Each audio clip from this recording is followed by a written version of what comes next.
Hello friends, मैं पूजा। आप देख रहे हैं पूजा बुटीक और आज मैं आपके लिए लेके आई हूँ एक हैवी साइज़ पैंट प्लाजो की कटिंग। तो ये है फैब्रिक, इसको मैंने इस तरह से फोल्ड करा है। पन्नी वाली साइड जो है ये मैंने अपनी तरफ रखी है। कपड़े को बराबर करेंगे।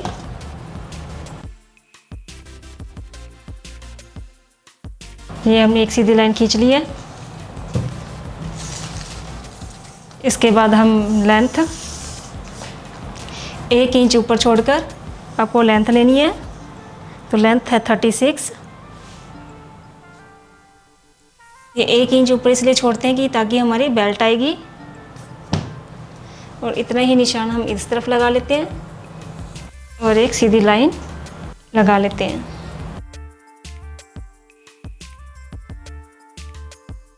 अब हम 2 इंच का मार्जिन छोड़ेंगे नीचे फोल्ड के लिए।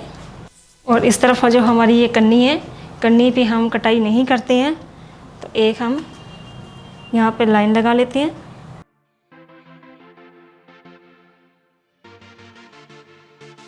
अब हमें इस निशान से उधर हमें निशान लगाने हैं। अब हम इसकी आसन का निशान लगाएंगे।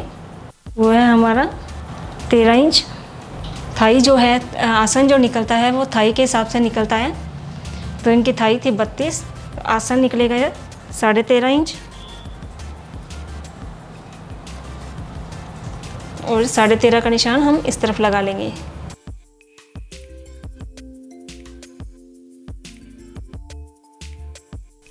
और अब जो हमें लगाना है इसके थाई का निशान। थाई थी इनकी 32, तो 32 का हाफ होता है 16।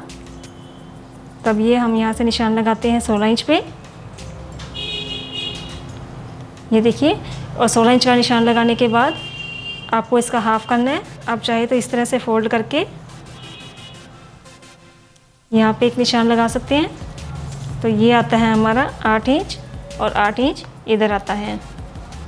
और यही निशान हम यहाँ भी लगाएंगे 8 इंच का। और यही निशान हम नीचे लगाएंगे और एक सीधी लाइन ड्रा कर देंगे। अब हमें क्या करना है, 2 इंच यहाँ से अंदर की तरफ आना है। अब लेना है हमें इनकी कमर है इनकी 42 इंच और उसका हमने 4th पार्ट करना है। तो वो आता है हमारा 10.5 इंच। 10.5 में हमें प्लेट्स भी डालनी है। 1 इंच वो हो जाएगा और 1 इंच हमारा मार्जिन में जाएगा। आधा इंच यहाँ से और आधा इंच यहाँ से। तो वो टोटल हो जाता है हमारा 10 और 11 11.5। और ये होता है हमारा 12.5 इंच। आप चाहे तो यहाँ पे 1 इंच की प्लेट डाल सकते हैं और 1.5 इंच का भी मार्जिन ले सकते हैं। मैं यहाँ लेती हूँ 1.5 इंच का प्लेट्स में, और 1.5 इंच का कपड़ा जाएगा तो वो हमारा हो जाता है यानी कि 13 इंच का टोटल। तो ये मैंने यहाँ पे लगाया 13 इंच का। जितना भी आपकी कमर होती है उसमें आप टोटल कमर लेके जितना भी उसका 4th पार्ट निकलता है उसमें आपको प्लेट्स का ऐड करना है और मार्जिन का ऐड करना है। जितना वो आता है वहाँ पे आपको निशान लगाना है और फिर आपको इसको इससे मिला देना है इस तरह से।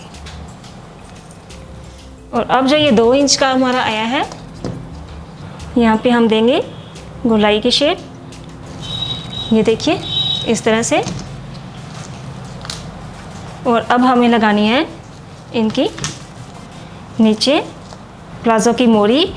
जितनी हमें रखनी है, इनकी है 7 इंच। तो 7 इंच का हाफ होता है 3.5 इंच।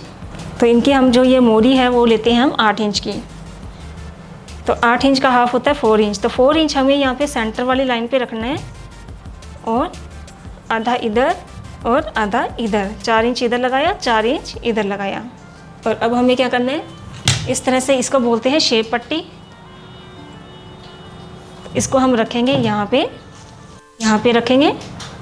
चाहे तो आप यहाँ ऐसे भी रख सकते हैं या ऐसे भी रख सकते हैं। एक शेप हमारी ये हो गई है। और इसी तरह जैसे यहाँ पे इस पट्टे को इस तरह से रखा था, इस पट्टी को हम इस तरह से पलट कर ये दूसरी तरफ आ जाएगी।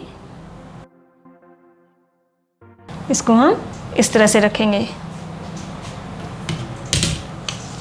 वो जो ये हमारे नीचे है, इसको हम जहाँ पे हमारा ये नीचे फोल्ड होगा, इसको हल्का सा हम यहाँ से ऐसे तिरछा ले जाएंगे। ये तिरछा हम इसलिए लेके जाते हैं क्योंकि जब हम इसको फोल्ड करते हैं तो यहाँ पे खिंचाव पड़ता है, तो वो फिनिशिंग नहीं आती है, इसलिए हम ये थोड़ा सा तिरछा लेके जाते हैं। तो ये तो हो गया है, हमारा निशान लग चुके हैं। तो अब कर देते हैं हम इसकी कटिंग।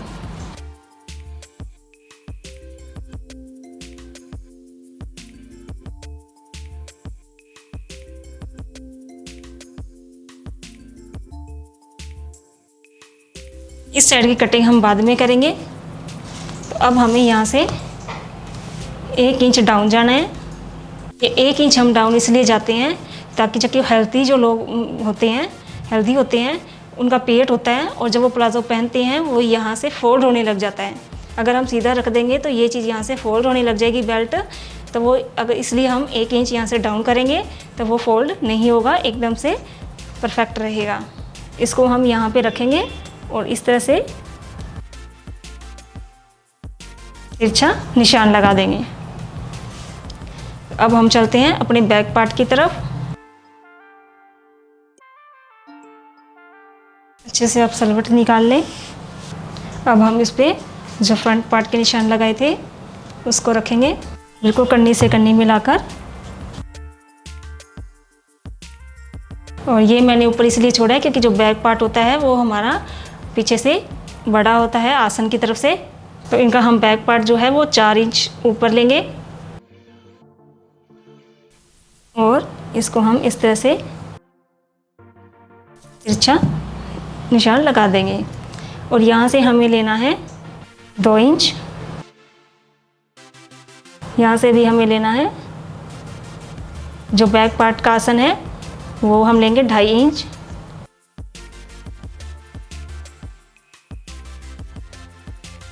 दो इंच और 2 इंच, और इसको हम इस तरह से इस जो फ्रंट वाले पार्ट का जो आसन था उसमें इस तरह से लाइन ड्रॉ कर देंगे। और इसी तरह हम बैक पार्ट के आसन का निशान लगा लेंगे। आप आसन के जब ये गुलाई करते हैं एक चीज़ का ध्यान रखें, बहुत ज़्यादा डीपली नहीं करनी है। अगर बहुत ज़्यादा आप डीपली गुलाई करते हैं तो क्या है, आसन यहाँ से उठने लगता है, खिंचाव आने लगता है इसको, और वो पहना हुआ बहुत ही गंदा लगता है। और यहाँ से हम नीचे से लेंगे 1.5 इंच और इससे हम इस 1.5 इंच वाले में मिला देंगे। और इसी तरह हम नीचे भी इसके बराबर लाइन, एक पैरेलल लाइन खींच देंगे।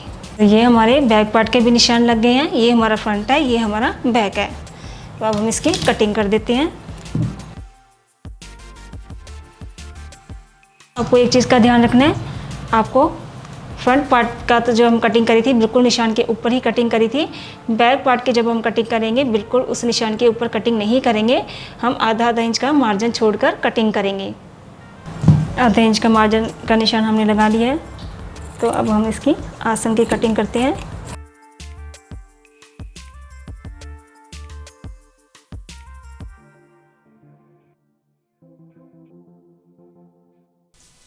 और अब हम इसकी इस साइड की कटिंग करेंगे।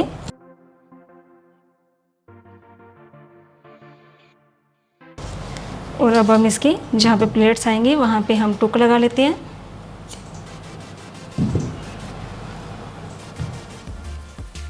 और नीचे जो फोल्ड होगा हम यहाँ पे भी एक कट का निशान लगा लेते हैं। और अब हमें जो ये यहाँ पे एक चोंच से निकल गई है इसको हम गोलाई शेप देंगे। फ्रेंड्स, ये हमारे पैंट प्लाजो की कटिंग कट कर तैयार हो गई है। तो अब हम इसके जो फ्रंट पार्ट की जो ये तिरछी काट थी ये भी हम कट कर देते हैं। और यहाँ पे भी हम एक टुक का निशान लगा देते हैं। तो फ्रेंड्स, कमेंट करके जरूर बताइए कि आपको ये पैंट प्लाजो की कटिंग कैसे लगी। तो मिलते हैं एक नेक्स्ट वीडियो के साथ, तब तक के लिए बाय बाय।